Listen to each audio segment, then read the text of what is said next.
Bonjour Bruno Godard, alors vous êtes journaliste indépendant pour la Presse Magazine, ancien rédacteur en chef de Rolling Stone. Et Regarde-moi quand je t'aime est votre premier recueil de nouvelles, donc aux éditions Hugo NC. Alors pourquoi Regarde-moi quand je t'aime? Parce que l'amour est quelque chose qui me passionne depuis toujours et je trouve qu'on ne regarde pas suffisamment les gens quand ils nous aiment. C'est très très important. Il faut savoir aimer, mais il faut aussi savoir être aimé. Et savoir être aimé, c'est savoir regarder quand on vous aime. D'accord, donc être aimé, aimer, donc tout ce recueil parle essentiellement d'amour, Oui, oui, enfin, exclusivement. exclusivement d'amour. C'est plein d'histoires d'amour parce que chaque histoire d'amour est unique et différente. Chaque couple est différent, donc forcément il y a des multitudes d'histoires d'amour, mais sur ces 20 nouvelles, à chaque fois, le dénominateur commun, c'est l'amour. D'accord, donc c'est un sujet qui vous a passionné depuis toujours. Moi, oui, qui me passionne depuis toujours. Et dans ce recueil de nouvelles, il y a des histoires d'amour entre des enfants, un petit garçon qui aime une petite fille. Il y a des gens beaucoup plus âgés, parce que l'amour, ça dure tout au long de la vie. Des amours qui sont différents, qui sont certainement beaucoup plus purs et beaucoup plus parfaits quand on est enfant. Mais voilà, après, ça change. Et moi, quand j'étais tout petit, il n'y avait que ma mère qui comptait. Et Michel Platini, puisque voilà, j'aimais le football. Et après, une petite fille est rentrée dans ma classe en 5e B, qui était toutes les femmes, toutes les filles. Et cet amour était pur, mais voilà, que je ne comprenais pas en fait. Je ne le comprenais pas du tout, cet amour. Et au fil du temps, j'ai appris à aimer les filles et à me faire aimer des filles. D'accord, donc c'est l'amour sous toutes ses formes, l'amour de la femme idéale. Ben, la femme idéale, on la recherche tous. On pense qu'il y a seulement les femmes qui cherchent le prince charmant, l'homme idéal, l'homme parfait. En fait, chaque garçon cherche une femme idéale qui existe certainement. On a parfois la chance de la trouver, parfois on la cherche toute une vie.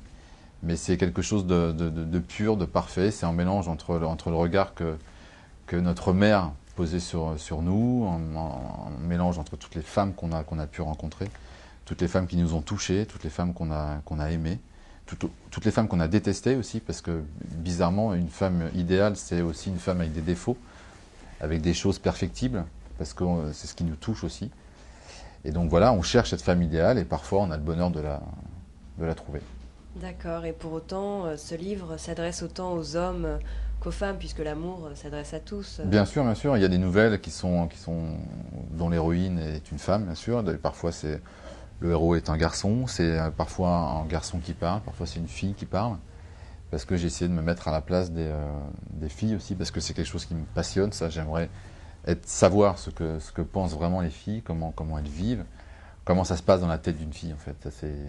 Pour moi, c'est le grand mystère. D'accord, donc vous êtes inspiré de moments volés de part et d'autre, de proches, de gens dans la rue, de témoignages. Bien sûr, oui, oui, il y a une part autobiographique, mais il y a aussi des phrases que j'ai pu attraper dans des bars, dans des endroits, de situations que j'ai vues, de disputes auxquelles j'ai pu assister dans des restaurants, par exemple. Et je pars de cette petite situation pour après raconter une histoire autour, puisque ce que j'aime, c'est raconter des histoires. Oui, d'accord. Alors j'imagine en effet que cette quête de la promesse de l'aube vous a fait vous pencher particulièrement sur la jante féminine, donc et creuser un peu ce qui plaisait. Bien sûr, oui, oui, mais je m'intéresse aussi enfin, à la fois aux garçons et aux filles dans ces histoires d'amour, parce que c'est aussi intéressant de voir un garçon évoluer avec une fille, de voir comment il peut se positionner, comment il arrive à se faire aimer, comment il arrive à se faire détester aussi quand il a envie que ça s'arrête. Et voilà, c'est des choses qui m'intéressent vraiment, moi. Les relations entre les hommes et les femmes, en fait. Pourquoi ça marche et aussi pourquoi ça marche pas. D'accord, donc dans le recueil, c'est autant, enfin, il y a autant d'hommes qui parlent que de femmes au Ouais. final. C'est Bah oui, vous oui, parlez pour les femmes, vous essayez, voilà, et ouais, ouais, autant j'essaye, ouais. pour les hommes. Et autant pour les hommes, et puis c'est à D'accord. la fois gai et triste, joyeux et mélancolique, parce qu'une histoire d'amour, c'est ça, c'est plein de petites choses qui font qu'au bout du compte, elle est réussie ou elle est ratée, mais c'est pas seulement du bonheur, parce que le bonheur n'existe pas en tant que tel, c'est des instants fugaces. Pendant 10 secondes, 15 secondes, 20 secondes, vous allez être heureux d'une manière incroyable, vous avez l'impression que tout est là. Et puis, ça dure pas cet instant, mais c'est cet instant-là qui vous fait continuer chaque matin à croire à l'amour. D'accord. Donc, on peut lire ce livre en toutes Bien circonstances, sûr, ouais, ouais. quelle que Ouais. soit l'ambiance, puisque c'est Bah oui, oui, triste et gai, donc à la bien sûr. plage, dans le métro. Bah oui, bah les lecteurs, enfin les lecteurs que j'ai pu rencontrer dans les salons du livre ou qui m'ont envoyé des mails sont à la fois, enfin sont aussi partagés, quoi. Ils m'ont dit que par moments c'était très très joyeux, très motivant, d'autres moments un peu plus mélancoliques. Mais c'est ce qui est intéressant, je trouve, dans la vie, c'est il faut que ce soit Mhm. si, faut pas que ce soit linéaire. C'est le côté linéaire est chiant, je trouve. D'accord. Donc, est-ce que vous nous conseillez, enfin, quelle est Bien sûr, celle que vous je le conseille. affectionnez le plus? Je les aime toutes. J'aime beaucoup les anges de l'Apocalypse qui racontent les aventures en fait d'un jeune enfant des années 80, puisque moi je suis aussi un enfant des années 80, donc c'est peut-être celle qui me ressemble le plus. Mais sinon, j'ai une tendresse pour beaucoup d'autres, notamment sur celle d'un petit enfant qui aime marcher dans la rue, seul. Il a 8 ans et il aime se promener dans la rue et rentrer chez lui le soir de l'école. Et puis il aime bien aussi regarder les gens qui s'embrassent dans la rue. Et puis un soir, il voit dans un café, au loin, une femme qui embrasse un homme. Et il s'approche pour voir qui est cette femme. Et ça dure assez longtemps parce qu'il aime vraiment ça, regarder les gens s'embrasser. Et puis tout à coup, la femme se tourne et il s'aperçoit que c'est sa mère. Et l'homme qu'elle est en train d'embrasser, ce n'est pas son père.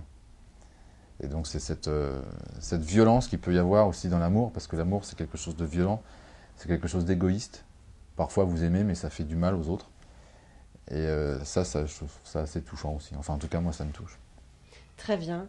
Eh bien, merci beaucoup, Bruno Merci à vous. Godard. Donc, regarde-moi quand tu m'aimes, regarde-moi quand je t'aime, aux éditions Hugo NC. Donc, je vous remercie. Merci à vous.